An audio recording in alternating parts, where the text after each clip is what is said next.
What's up, everybody? Welcome to the Mets Pod, live from the Queens Baseball Convention, presented by Tri-State Cadillac. Elevate your style in a Cadillac. Go from bold to bolder in an SUV, from inspiring to awe-inspiring in a sedan. Visit your Tri-State Cadillac dealer today. And here is your reminder. If you are not subscribed to our show, Apple Podcasts, Spotify, you can watch every episode, even this one when you get home, on SNY's YouTube channel or wherever you get your podcasts. I'm your host, Connor Rogers, joined as always by my co-host for the second year in a row, the Mets Pod at the Queens Baseball Convention. Hello to everyone, and hello to Joe. Happy to be here, man. Happy to be here. Great to be back. Yeah, great to be back at the QBC. Appreciate everyone here. And, let's talk some Mets. That's what we're here for. I mean, let's jump right into it. Joe and I have not done a show since the Mets have made some moves. Luis Severino added to the rotation on a one-year deal of $13 million. We'll get to Joey Wendle. Calm down, everybody. We're going to get to the Joey Wendle signing as well. Joe, let's start right there with Severino. And you and I were talking in the back about this. It's so weird, the baseball offseason, right? Because it doesn't go in order where you have every superstar come off the market. You're going to have a lot of depth moves, fifth starters, fourth starters, ceiling signings like this. We don't know the floor of this signing, but we know when Luis Severino is at his best what he can do. What did you think when we saw a lot of rumors with this one? We saw the Mets had met with him at least a week ago. When the signing was official, what was your first thought about his addition to the team? I mean, I think it makes perfect sense for what the Mets are trying to do. When you headed into this offseason, we knew the Mets needed 3 starters. And in an ideal world, I saw it. They need a frontline guy. They need a guy they can rely on for innings. And they want one of these flyers, these one-year bounce-back candidates, the Luis Severinos. We talked about Jack Flaherty, who pitched for the Cardinals. Like those kind of guys that are going to sign a one-year deal to try to reestablish their value. When you think about Severino specifically, obviously the health is much more of a concern to me than the performance. He obviously struggled in 2023. It's an undeniable fact. But he doesn't have another year that he struggled on the field. So he's a guy that can pitch. I would say the Mets should go into this with the idea that Luis Severino is our 4th or 5th starter. And then if he's able to be on the mound, like if we were talking back there, if you could get 20 starts from Luis Severino, You're pumped. And chances are he's going to outperform what you're paying him to do with the one-year $13 million commitment. And when you think about how the offseason works, there's a lot of people freaking out. Luis Severino was their first signing. The teams don't dictate free agency. The free agents do. Like they can't go to Yoshinobu Yamamoto, who we're going to talk to, and say, we need to sign an ace first, so make up your mind. Yeah, make up your mind now, because that's what has to happen. So the players control it. Severino, I think, is a good fit as long as you look at him as being in the back end of the rotation, and obviously the upside is someone that is a number 1 or number 2 starter. So he fits well. I think that's the key, right? You look at it as this is how it's penciled in. Right now we know Kodai Senga can be a frontline guy of this rotation. We know that Quintana, when he came back last year, he's somebody you can lean on to make his starts. He's a high, big-time competitor. He's going to be on the back end of the rotation still. Now you have Severino, who just feels like a totally different ad because, once again, that ceiling of what he could do, the risk, it's all about risk-reward with one-year deals, right? With the one-year deal in this era, the Steve Cohen era, the one-year deals really don't matter, Joe. Yes. This team's not trying to stay below the luxury tax this year, so that can't. They literally can't, so that doesn't matter. And if it doesn't work, the worst case is all that money is off the books next year, and you go a different route. And I think you said the most important thing is this is the first move. The Mets are going to sign multiple starting pitchers. They are going to, and we're going to get into more of this on the back end of our show, have some guys finally from the minor leagues that are going to at least compete to take innings this year, something they really haven't had the last couple of years. It feels like David Peterson and McGill have been those guys, but that was even a couple years ago that we first saw them. So when you look at Severino, it's the first move. It's one with upside. If it doesn't work out, you're not looking at it and going, man, year 2 and 3 is going to be really brutal in this deal. You kind of shrug your shoulders and go, okay, we'll go and look somewhere else next year if it doesn't work out. Having depth come internally is certainly something they haven't had a lot of, as you mentioned, Connor. You want to get to the point where you're not throwing, no disrespect to Jared Eichhoff, but we don't want Jared Eichhoff starts anymore. So the Mets need to get to the point where those young pitchers become their depth, and they are players that could be optioned down to the minor leagues. So it's an all-encompassing kind of rotation depth depth chart change, which is something David Stearns is tasked with. When he came here, the Mets at the margins were a significant problem. There's top-end talent on this team. We talk about Pete Alonso and Jeff McNeil and Brandon Nimmo, Kodai Senga, who, when we talk about the Mets needing an ace, I think part of it is we just figure Senga will regress a little bit in year 2, but we don't know. He pitched like an ace. Maybe we misevaluated him coming over, and he's just a frontline pitcher. I mean, in the market would, too. He's making $15 million a year. That's not what aces make. And it was so. a sub-3 ERA, over 200 strikeouts. Senga pitched like a frontline guy, so hopefully the Mets can add one that we'll talk about here in a minute, probably. Yeah, I guess we jump right into Yamamoto because it correlates more with Severino. I think the shoe that hasn't dropped, obviously, is him signing, and if it was with the Mets, Joe, there's a realistic chance they're going to be a six-man rotation because you'd have Senga.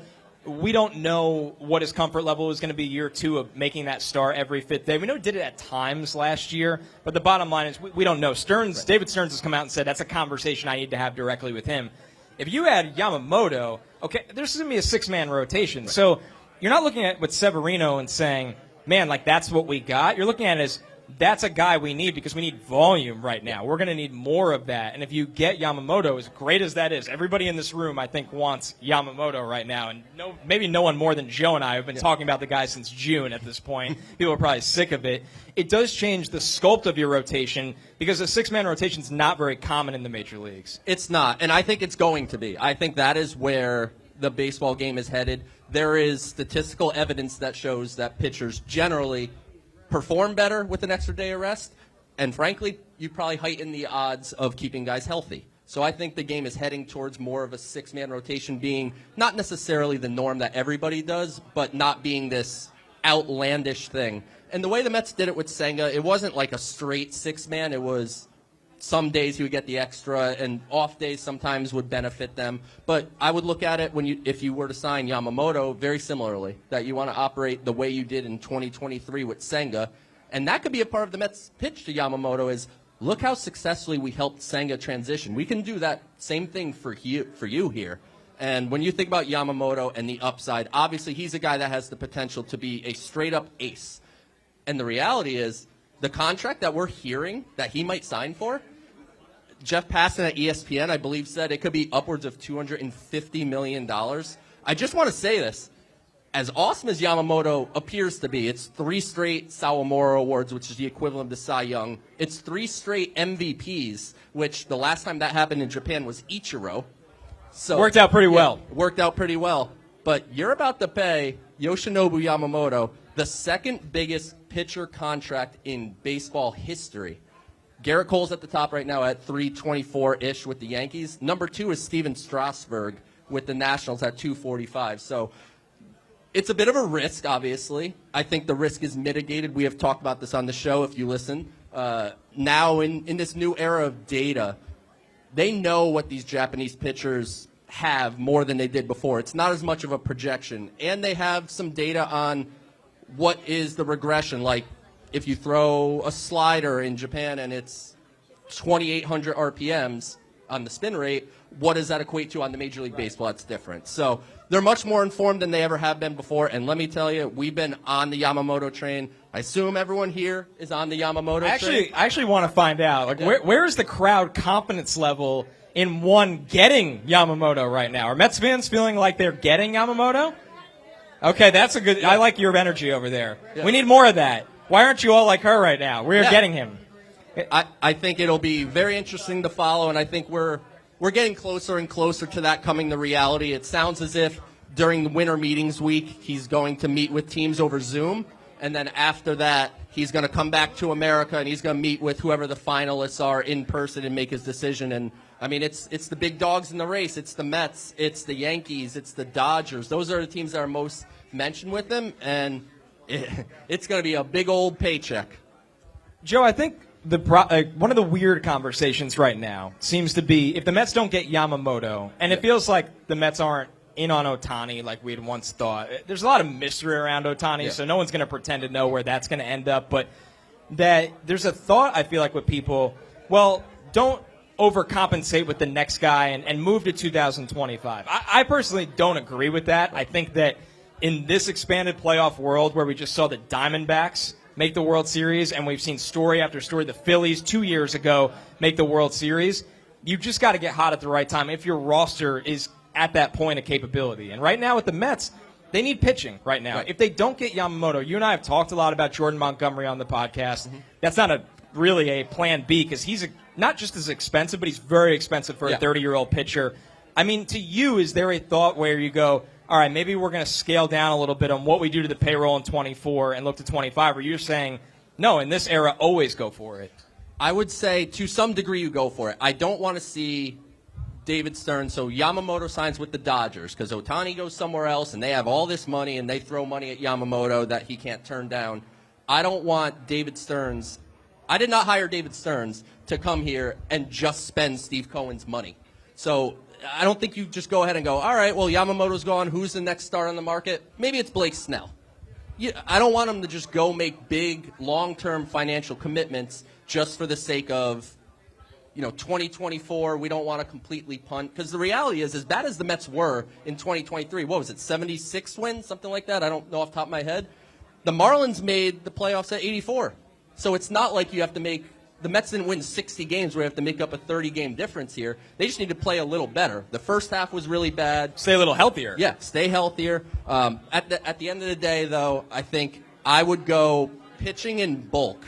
If Yamamoto picks another location – I'm an Eduardo Rodriguez fan. I think he's kind of a Jordan Montgomery light in a way. That Jordan Montgomery is probably looking at 125 million-ish, and Eduardo Rodriguez might be more in that 80, 85 range. I think he opted out of a $77 million deal, but only had 50 left of it. Yeah. That's the bar you're looking at. Yeah, I think you're right. So I like Eduardo Rodriguez.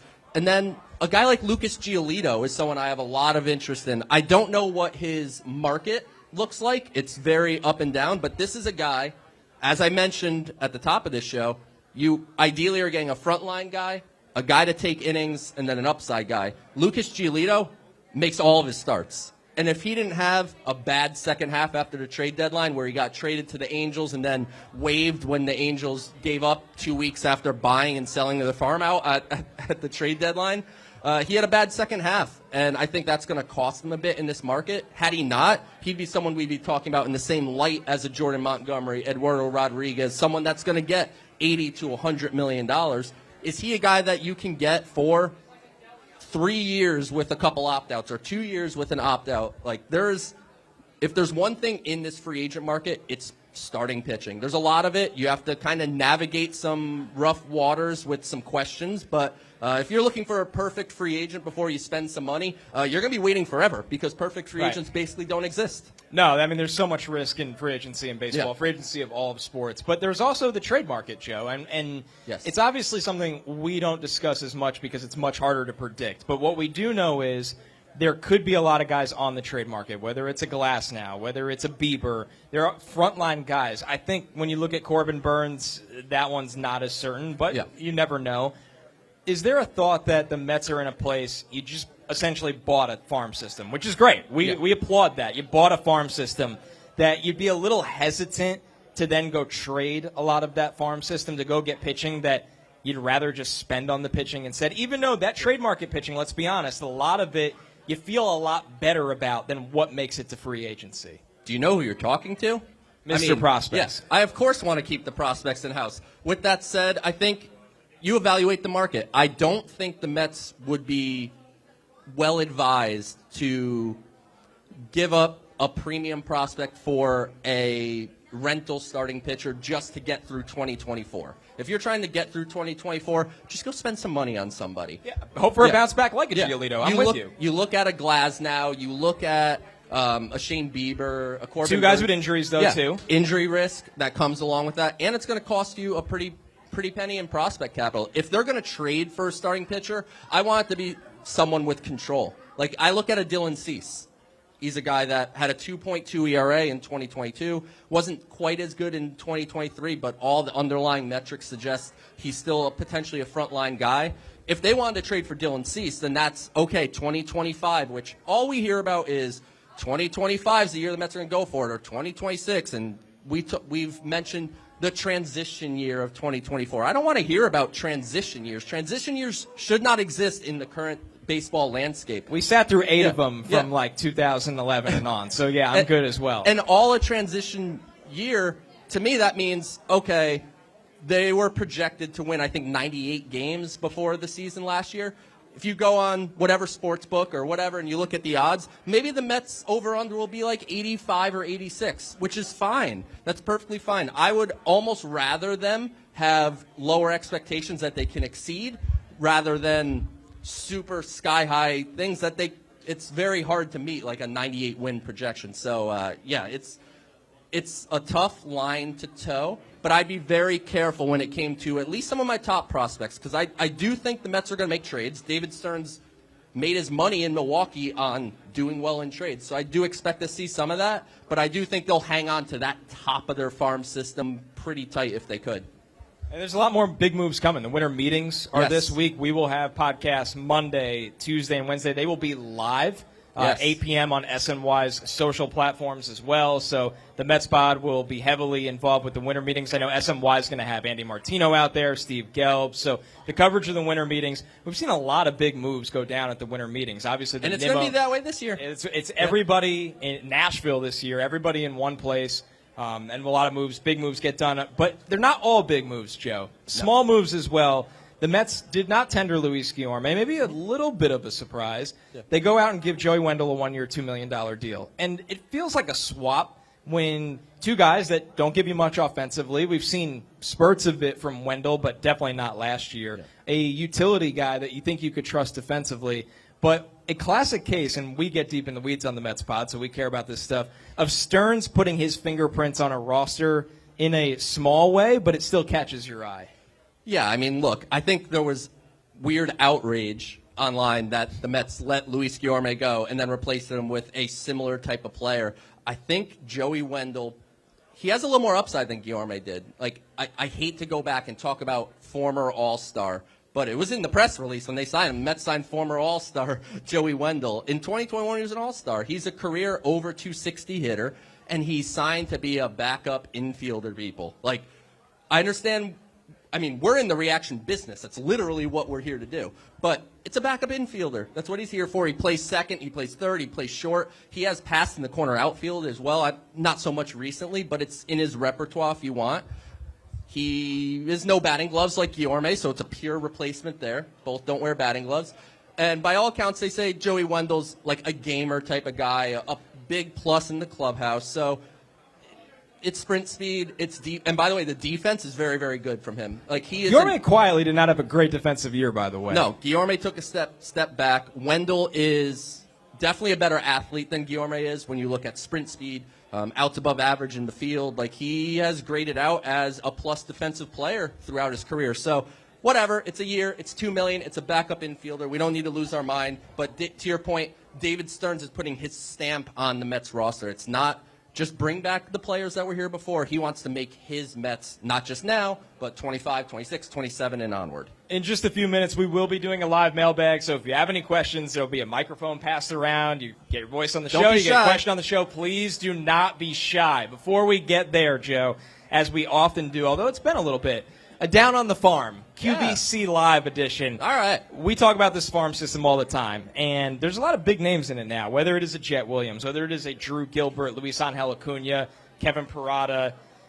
I want to do it this way, Joe, with potential trades on the horizon. Okay. Who are 3 guys in this farm system that you would put a protection on? You would say, I don't care who the player is. I think this guy is going to really blossom into a key piece of our organization. I want nothing to do with trading him. Who are the 3 guys, and really a why about each of those 3 players? So I'm starting with Jet Williams and Drew Gilbert. I'm going to update my top 30 prospect list for SNY sometime this offseason, maybe after we get in the clear of guys not being traded. Jet Williams and Drew Gilbert are going to be my number 1 and number 2 prospects in the system. I think right now, when you look at Jet Williams specifically, he was the Mets' first-round pick. They took him number 14 overall. He's about knee high, about 5'6", little guy, but plus bat-the-ball skills, plus speed, versatility, high baseball IQ. He's the kind of guy that I think Met fans are going to want to own Jet Williams jerseys one day. He's that type of player. He certainly has all-star potential. And I think a lot of people have, and we actually had him on the Mets pod, if you heard it, and one of the players he looked up to was an Alex Bregman, a Jose Altuve. I mean, Jacoby Ellsbury.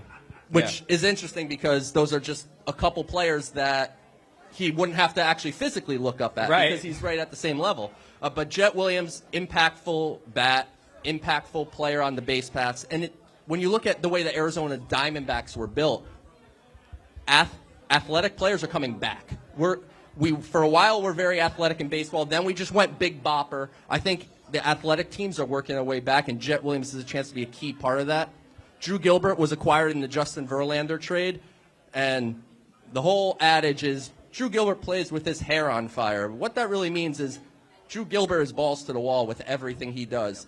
It is all-out effort. He hits a ground ball to second base. He's sprinting down the baseline to try to beat it out. In the outfield, he'll run into a wall. But as a hitter, it's a big, aggressive swing that he still manages a below-average strikeout rate. And I think he has 20, 25 home runs in that bat. And both of these guys have a chance to make their Mets debut in 2024, which is really big. Gilbert, I feel confident about Gilbert in 24, but Jet Williams made it public, his desire. Last year, his goal was to make it to Double-A as a 19-year-old. His goal now is to make it to Queens, and I ain't betting against him. Neither am I. He's a confident kid. And, you know, it's funny, when he got drafted out of high school, you look at it and go, man, maybe 25, probably 2026. Yeah. And, Joe, every time, it felt like every other podcast we did, he got promoted or he hit a new milestone in the minors, and he's just flying through the system. So it's been awesome to see him. So Jet Williams, Drew Gilbert, your top two prospects in the system. Did you have a third that you feel strongly about where you go, man, I'd like to keep him out of trades no matter what the return is? Or is it kind of it feels like the system actually plateaus and levels off a little bit. A little bit. I would definitely say those two. I would be very picky as to who I traded Luis Angel Acuna for. Right. And on the pitching side, too, as we talk about this Mets pitching depth coming, like we mentioned it earlier, Blade Tidwell, former second-round pick, Christian Scott broke out in a big way, Mike Vassell broke out in a big way. I might be a little reluctant to move those guys, too. Not because they have ace upside or whatever. The Mets need pitching as it is. Are you really in a business to be giving up pitching? Right. Yeah. So I would try to hang on to those three pitchers specifically. When you look at a Christian Scott, he's someone that I think may have taken the biggest jump of them all this year. Not only were his numbers very good working his way up to Double-A, but the metrics behind it work. Because now with Eric Yeagers in charge of pitching at the minor league level, and he's a guy that came from Driveline, so there is kind of that analytical mindset. The Mets pitching took a huge jump in 2023 at the minor league level, and nobody made a bigger jump than Christian Scott. And I wouldn't be shocked whatsoever if he made starts for the Mets in 2024. And you and I have bought into, this goes back to maybe 2 off seasons ago. We always talk about, get a 6 starter and get a low-end kind of guy. It's amazing how quickly in a baseball season your 7th, 8th, and 9th starter is starting key games for you down the line. And for the Mets, you made the Eichhoff reference earlier, which gave me a laugh, but not really a good laugh. Yeah. It's one of those things where you look at, you'd rather have guys from the system that are having success at the Double-A and Triple-A level in that 8th and 9th spot that you don't want them up in June, but there's worse places to be with guys like that, rather than getting a guy off the street that he was off the couch for a reason. Yeah, like those 4A players. Everyone hears about that. Players that do fine in AAA, but they're simply not good enough to be in the big leagues. You want to avoid having too many of those. So having the depth come internally, I think, is only better for the organization that David Stearns is trying to build. It's all the buzzwords, right? We want to be a sustainable winner. Like, all of those things, they certainly are. They're a thing. You want that. You got to win first before you can be sustainable. That's number one. But the whole idea is that you have young players funneling in at all times. The Dodgers, they're the example that everyone goes to, right? Anytime someone gets hurt, they just have some young guy that comes up throwing 98 miles an hour. It's an endless supply. The Mets, it's going to take time, but with new vice president of scouting, Chris Gross, who came over from the Astros, I think the Mets have that long-term vision of we're going to develop our own pitching. We're going to develop our own hitters. And then the best part about doing that is that allows Steve Cohen's wallet to play any offseason he wants. Hey, Yankees, you could go and trade for Juan Soto. Give up Michael King and Drew whatever that deal is, you go trade for Juan Soto. Show him around the city. Yeah. And then guess what? Show him the city, because next winter, if Steve Cohen and David Stearns want Juan Soto, they could buy Juan Soto. So having the flexibility to be able to be involved every year. That's why player development and the minor leagues matter, because you need players, for lack of a better term, playing for the minimum salary. So that way your payroll, because as much as money as Steve Cohen has, I don't think he loves the idea of paying like $100 million on top of his payroll and tax every year going forward. So at some point, he's going to want to reset that a little bit, and it's important that you have young players. And also, what Met fan doesn't love a homegrown player? I mean, we want Pete Alonso here long term, right? And that's a homegrown player. So that's something I think it's a benefit to the organization and to the fan base. And I think you made a really good point, too, that it lets you prioritize the unicorn free agents, right? Yes. Soto, 25 years old. Yamamoto, 25 years old. You're not going out there and, as much as we liked it at the time, we knew the risk with Verlander and Scherzer at their age. But the Mets were desperate for frontline starters, and they had to take that risk. They were in that tight window that they were like, Steve Cohen put out that 5-year kind of thing. I want to win a World Series in 5 years, which meant he needed to spend a lot of money up front while the farm system developed behind it. And they're finally getting closer to that being a reality. All right, let's have some fun. Let's do a live mailbag. We obviously do the mailbag every single week. Those questions go to Twitter, at PSL to Flushing, at Connor J. Rogers. But the best part here, we actually get some voices on the show, Joe, for those that are sick of listening to us all the time. And I know we definitely are. Yeah. Hey. Don't be shy. Please get questions on the show. Is that the microphone over there on the left? Come on up. Don't be shy. I won't bite.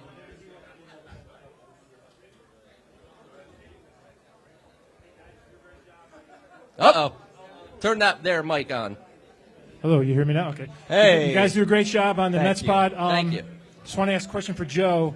Outside of all the different prospect lists, are there any Mets prospects that you think are coming up the line that could make the prospect list like the next year or so? I would keep an eye on Jeremy Rodriguez. He's a shortstop that the Mets got for Tommy Pham at the trade deadline from the Diamondbacks. He was their top international signing, and Arizona, supposedly, according to Arizona Diamondbacks reporters, felt pain to have to give him up for Tommy Pham. So he's a very young kid. He's 17. He's a shortstop. He's a really good athlete. And when he came over to the Mets organization, in the short time he performed in the Dominican Summer League, he hit over 400. So he just came, and he just took off right from the gates. So that's someone kind of like outside of my top 20-ish range that I think can take a step forward, because there's a chance he comes stateside this year, plays in the Florida Complex League. I know we're far away on, a potential major league ETA. But if you want someone just a little closer to the majors, because these Mets fans don't care about 2028 or whatever it is that Jeremy Rodriguez will be around. I was just going to say Blade Tidwell, but I was thinking of Blade Tidwell. Dom Hamill in Double-A Binghamton. This is a guy that is a little reminiscent of Seth Lugo to me. He is high spin rate on all of his stuff. It's 3,000 RPMs on the breaking ball. He gets good ride on his fastball. It's up to the mid-90s. He gets a lot of swings and misses. Sometimes the control can come and go, which I think leads open to the possibility of him being a reliever long-term. But when you look at Dom Hamill, that's someone that I expect to start the year in AAA Syracuse. And as you know, if you're in AAA Syracuse, you're an injury and a call away. So Dom Hamill would be someone closer. Jeremy Rodriguez would be someone a little further away that maybe when we're doing this show at QBC 2025 I hope 2026, he is much higher in not just the Mets rankings, but maybe nationally. What about Jeffrey Rosa? 15 homers in 44 games. Yeah, a lot of people on Twitter call Jeffrey Rosa like Barry Bonds because he just hits a bunch of dingers. He's big. He's strong. There's a ton of swing and miss in his game that he obviously needs to clear up. But there's few people in the Mets system that can hit a ball as far and as hard as Jeffrey Rosa. Thank you. Hey, guys. So, I'm very curious to know, besides Kodai Senga at the top of the rotation next season, who do you imagine as our rotation going into 2024? Want to each make a prediction? Well, Jose Quintana, I think, is also a part of it. He's a lock. Luis Severino is a part of it, theoretically, assuming he doesn't get hurt in spring training, which Let's not go there. Let's not go there yet. So that leaves at least two spots. And I'm going to say it, maybe I'm just a blind optimist. I don't think Yoshinobu Yamamoto is going to turn down the Mets' money. I think the Mets are going to be the highest bidder. I believe in Steve Cohen when there is a top player that is so unique, like you said, the unicorn type free agent. I don't need Steve Cohen to overbid for a 5-year deal for some 31-year-old starter. You're paying for the best years. You're paying for. He's not in his prime yet. That's the craziest thing. He's theoretically not in his prime yet. I think they're going to end up with Yamamoto. It might cost upwards of $250 million, but regardless of where your window is, if your window's 24, 25, 28, it doesn't matter what your window is. Yoshinobu Yamamoto should fit for every single team, and I think the Mets will be aggressive. I think they'll land him, and then from there, I think we're thinking more middle tier. Maybe it's a trade. We speculated on the Mets pod, just speculation, with Ronnie Mauricio in tow, with Brett Beatty in tow, we talked about Mark Vientos, with Luis Angel Acuna coming, with Jet Williams coming. There's a lot of people that can maybe play second base that are coming the way. Could the Mets use a fan favorite in Jeff McNeil to get a young, controllable, major league ready starter where you're not going and paying another $15 to $17 million for a back end starter, but you're taking a guy like McNeil and you're trading him? We speculate Seattle. That's a team that is going to have pitching available, and supposedly their GM has come out and said, we want a contact-oriented second baseman. Well, Lord, if there is someone that is a contact-oriented second baseman, that'll be Jeff McNeil. Mariners have asked for him before. Yeah. Oh, God. Good thing they didn't get him in that deal. They got enough. But at the end of the day, could Jeff McNeil be someone you send to Seattle maybe with a piece, and you could bring back a Brian Wu, you could bring back a Bryce Miller, where you're not just buying an interim short-term fix, but you're buying a potential long-term rotation cog. Yeah, and it also goes back to a name you brought up earlier that we've heard a little bit with Eduardo Rodriguez, because he's a guy that you think you could trust to make his starts. Yep. He's not going to be on a 6-year deal. I don't even think a 5-year deal, honestly. Yeah. And he can pencil in kind of right in the middle of the rotation as well. So Joe and I have been, maybe to a fault, confident about Yamamoto since July. Maybe and too August. confident. Maybe too confident. Who cares? Just building it up to lay it down. But if you can't have fun with off-season rumors and hopes, what can you have fun with? Thanks for asking. We got one more? Yeah. Hey, guys. Good show. Thank you. Another area of concern, the bullpen. Yeah. And I feel like I asked you about this last QBC. Would you go after Andrew Chafin? And otherwise, who are your other top bullpen targets that you want to see? Connor, would you go after Andrew Chafin? Hell yes. The Mets spot will always clamor for the sheriff, Andrew Chafin. And it feels like he's finally trending downward. Which means he's getting very close to being ready to be a Met. 100%. On the down. We wanted him for his good 5 years, and now that he had a bad year, it's like, oh, maybe he'll be a Met. But yeah. In reality, with the bullpen, David Stearns historically has not spent on relievers. And nor this isn't the year to do it. And part of that, maybe Milwaukee's financial spectrum. Yes. And so now we're always wondering what David Stearns did in Milwaukee. We always look at that, but the reality is we don't know if that is what he's going to do here. I want to see another trade like a Brooks Raley trade, where you're trading a lower ranked prospect, and you're getting somebody like Raley, who was obviously greatly successful, and he had a couple years of control. Otherwise, it's going to be, a lot of mid-level signings, guys that are bounce-back candidates. But if there's one thing we will say is last offseason we were very excited at the idea of that Edwin Diaz, David Robertson, 8-9. Obviously what happened, Edwin Diaz happened, and everyone kind of shifted around. And they need an eighth-inning guy. I want a reliable eighth-inning guy. Then from there you have Brooks Raley, you have Drew Smith, who if Drew Smith could just keep the baseball inside the stadium, that's a big ask. He's good. He's not giving up a ton of hits. He strikes out guys. His walk rates have taken a step for the positive. Home runs are a big problem. You need to locate these guys. You have a 30-something person analytics team. You have David Stearns from an analytic background. The best way to use that is on the reliever market. So I don't need them to go give 4-year deal to Jordan Hicks or big money there. But, they certainly need relievers in volume. There's no way around that. And something we've briefly talked about as well is that some of these young guys in the system that are stretched out as starters, there's a world where they find a bullpen role out of the gate, and maybe they go back to being starters in the future, but we know Milwaukee's done that. I've said Tyler McGill should be a reliever for the longest time. He should follow the track of his brother. Yeah. Trevor, who's a wildly successful reliever now. I think if you gave McGill legit run, he'd have a chance to be a rock-solid middle reliever that would have the flexibility to give you a couple innings when you needed it. And you think it would address a lot of his issues, which have been related to longevity in starts and kind of the velocity ducking down as well. All right, let's keep it rolling. Yeah, I'll try to be shorter. I know we have time. Hi. Given that we know that Yamamoto will most likely get a very long-term deal, do you have any reservations about his size? He's only 5'10", and the fact that they pitch every 6 days in the NPB. He gets a lot of Tim Lincecum Yeah, comparisons. For those that didn't hear, the question was generally about Yamamoto's size. He's not a big pitcher. He's 5'10"-ish, is what they say. And I think conventional wisdom would be you want taller pitchers. Like, that's obviously Right. something that people want. But to me, I think they're at a point now where they're more advanced, where they can see the benefits of a smaller pitcher versus a taller pitcher. And I'm not overly concerned personally, but I'm also not writing a $240 million check. So it's very easy for me to not be as concerned. I understand certainly the question, but I think Yeah, it's a fair question. as evidenced by his market, Major League Baseball teams don't seem to care. I think it would be a bigger talking point to me if he was 31.